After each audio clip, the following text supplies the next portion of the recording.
Ao longo de décadas, a vida na China evoluiu em torno de sua versão caseira de capitalismo. Apesar de ser tecnicamente um país comunista, o governo depositou sua fé na economia do gotejamento, acreditando que permitir que algumas pessoas se tornassem extremamente ricas beneficiaria toda a sociedade, arrastando-a o mais rápido possível para fora do atoleiro desastroso da revolução cultural do presidente Mao Tse-tung. Isso funcionou até certo ponto. Uma grande classe média emergiu e, como consequência, as pessoas em virtualmente todos os estratos da sociedade agora têm melhores padrões de vida. Mas a desigualdade socioeconômica continuou forte. Desde a estagnação da década de 1970, a China foi empurrada para o topo do ranking, agora desafiando os Estados Unidos pelo domínio econômico global. Mas deixou um abismo de disparidade de renda que está presente nos filhos daqueles que estiveram no lugar certo e na hora certa.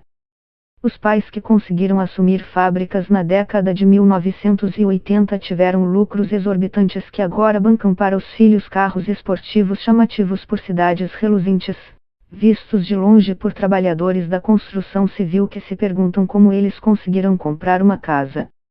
O cartão de saída da prisão para o Partido Comunista Chinês sempre foi a frase com características chinesas.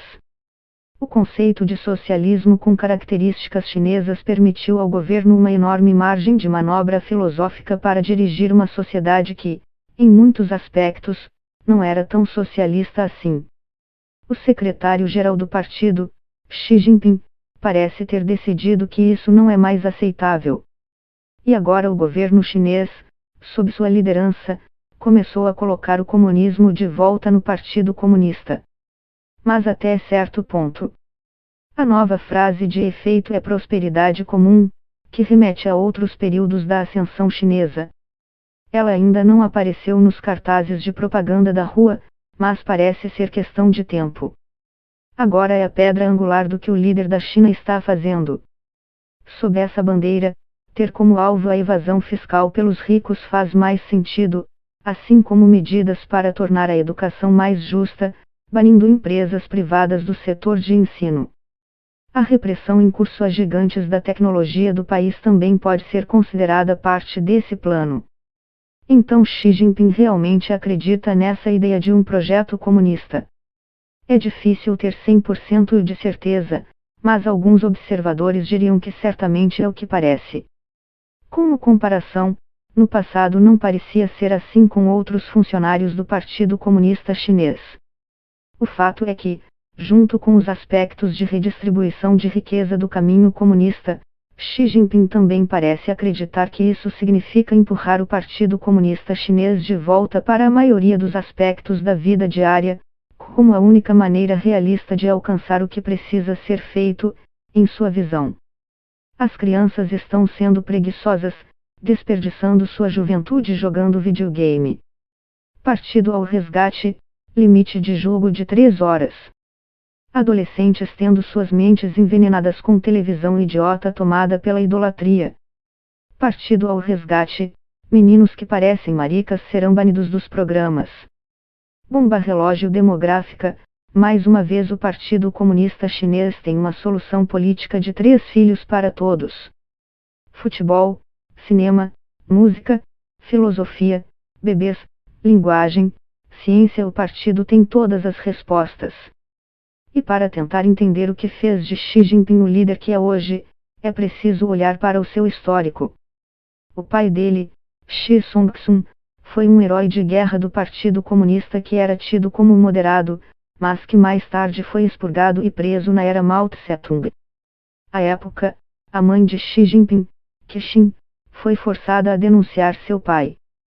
Após a reabilitação oficial de seu pai em 1978, ele pressionou pela liberalização econômica na província de Guangdong e supostamente defendeu um dos líderes mais progressistas da China, Hou Yaobang. Dada a perseguição do pai de Xi nas mãos de fanáticos do Partido Comunista Chinês, dada a inclinação de seu pai para a reforma, muitos se questionam por que Xi Jinping agora parece estar levando o partido em uma direção que parece estar em desacordo com as crenças de seu pai. A mais simples é que ele discorde do pensamento de seu pai em certos assuntos políticos. Outra é que o líder da China pretende seguir um plano que, embora seja diferente na ênfase das prioridades de seu pai, não chegará nem perto das políticas da era Mao. Ao menos não intencionalmente. No entanto, isso ainda parece bastante relevante. Quando seu pai foi preso, Xi Jinping, aos 15 anos, foi obrigado a trabalhar no campo por anos, morando em uma casa-caverna. Esses tempos tumultuados claramente o endureceram, mas poderiam facilmente ter se transformado em um ódio à política, especialmente contra a corrente linha dura.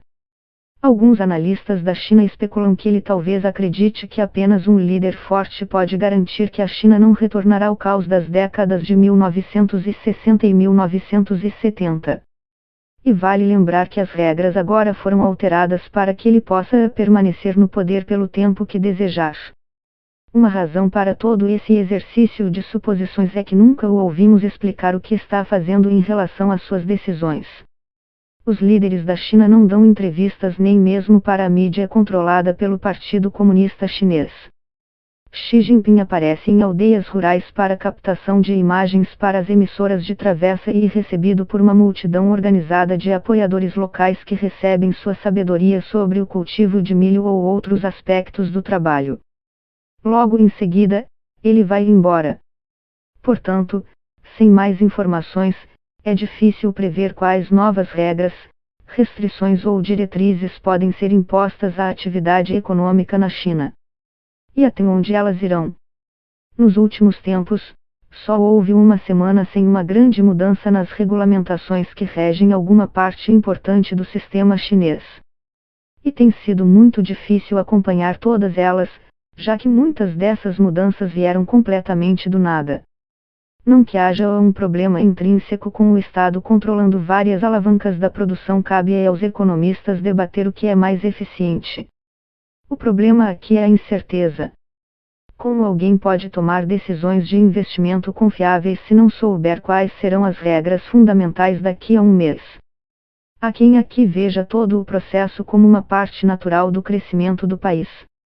Para esses analistas, em áreas que não foram regulamentadas, é necessário que haja regulamentações. Se for esse o caso, então esse período de transição tática de choque pode ser apenas um estado temporário que acabará se acalmando à medida que novas regras se tornam claras. Mas não está claro qual será a amplitude desses movimentos.